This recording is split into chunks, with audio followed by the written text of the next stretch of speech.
What's up everybody, welcome back to Cilinix Crypto. Good morning, hope you're all doing great and welcome to this new video on Rndr. Rndr token, wanted to make a quick video on that since well, it's been very bullish in the last couple of days. Yesterday we also had some nice spikes, some bullish momentum.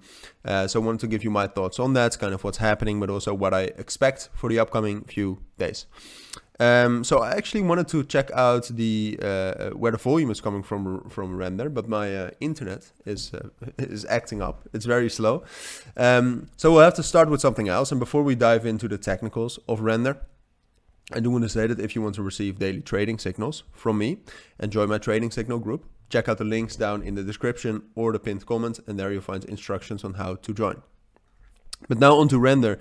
So I think first of all, there's some sort of a trend, and I'm not sure if that's a new narrative or a really or small trend. Some sort of a trend with distributed computing power, which Rndr is about. Rndr is already doing, and it has been doing that. It's a proven model, and Rndr is doing it well on the blockchain. And then crypto is also obviously still trending and a growing industry. So that's some sort of a growing narrative also, because like Google Cloud and Amazon Web Services, there's some sort of scarcity of computing power, and distributed computing power like Rndr is doing could be an amazing solution to that. So I think that's part of why we are bullish like this.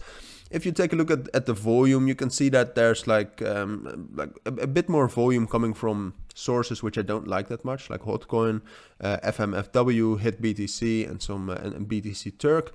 But I don't think proportionally it's that bad. I don't think proportionally it means we are going to crash, but in the end we are at a major resistance at around 1.6 and 1.65.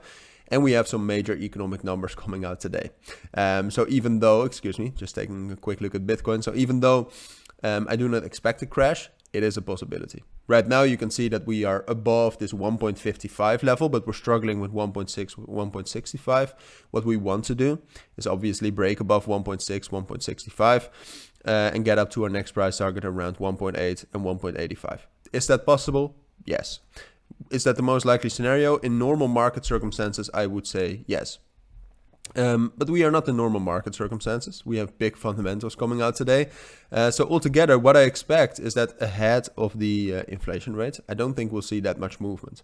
I think we'll just stay in this kind of area we have created for ourselves between ultimately 1.5, but I don't think we'll drop down that low, and 1.65. And I think we'll just stay in that. Now there's a bit of bearish pressure, but it's minimal. And then depending on the inflation rate, I think we'll move.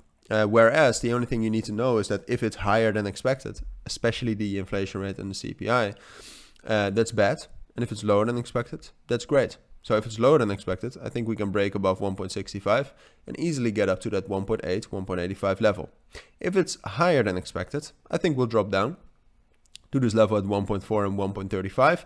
Then if we can actually hold that, then that probably means that the distributed computing power narrative is strong and that we can continue going up back to 1.6 and 1.65. But then I'll keep you updated on it, of course. So it's waiting for the results for now. But until that time, this is what I think. This is my analysis. So thank you for watching. Take care and bye.